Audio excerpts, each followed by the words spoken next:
It was May of 2006, and I was traveling 8,600 miles from my home in Phoenix, Arizona, to Bangalore, India.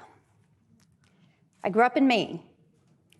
Traveling to India was something I had never thought was going to be in my future. But I was heading there to onboard a team of employees.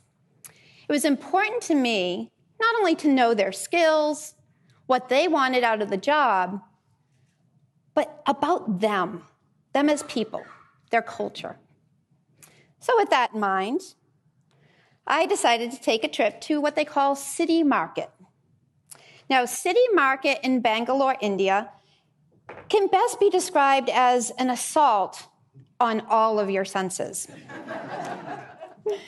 It's not a tourist destination. In fact, they kept looking at me incredulously when I said, I really want to go there. They're like, no, you don't. No. An assault on the senses. Sights I had never seen before, bright-colored fruits and spices, lots of people. Smells, not all of them were great. There was a lot of livestock around.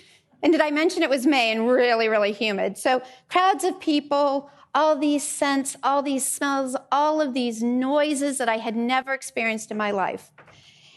It was a little overwhelming, to be honest. I kind of stuck out like a sore thumb. So when I spied over in the corner of the market, this alcove, this concrete alcove, that not only offered some shade, but it also offered a beautiful visual.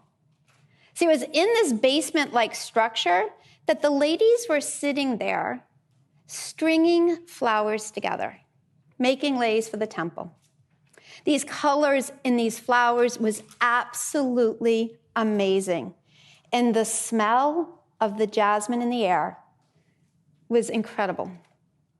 And they sat there and they delicately strung these together. And as I was walking by and looking at them, one woman caught my eye. You see, she caught my eye because she was probably older than my grandmother.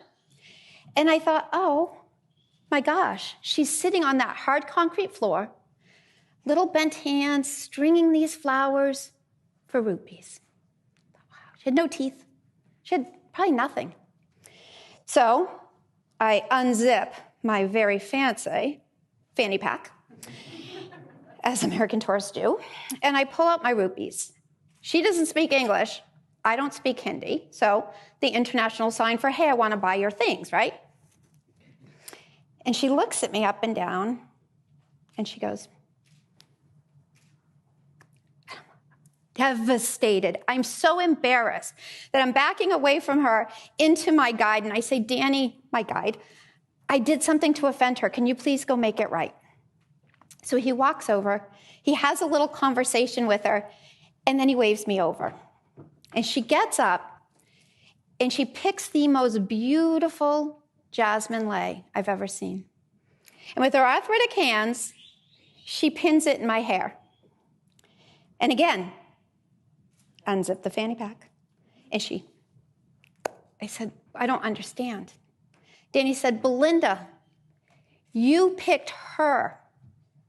You honored her by wanting her flowers. Your debt is paid in full. That moment changed my life because I realized I had gotten it all wrong.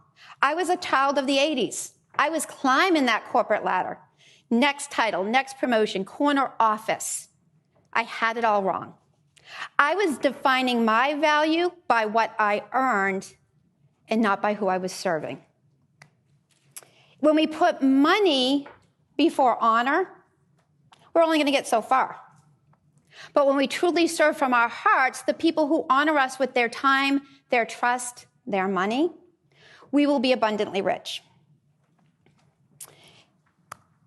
I have a journal from that time in India. When I open that journal, I see that lei preserved. Flowers are now brown and wilted, but they are my constant reminder of a woman who had nothing, yet was the wealthiest person I have ever met in my life. Made a lot of changes in my life after that. I left India a new woman. my heart full, my mind full, and actually my arms were full too. Because not only did I go home and quit my job, I went home with a dog I had adopted off the streets of Bangalore. And he was my reminder as well of what we can do in this world. So I would leave you with this: service over sales, honor over hustle, and most importantly, people over profits. Thank you.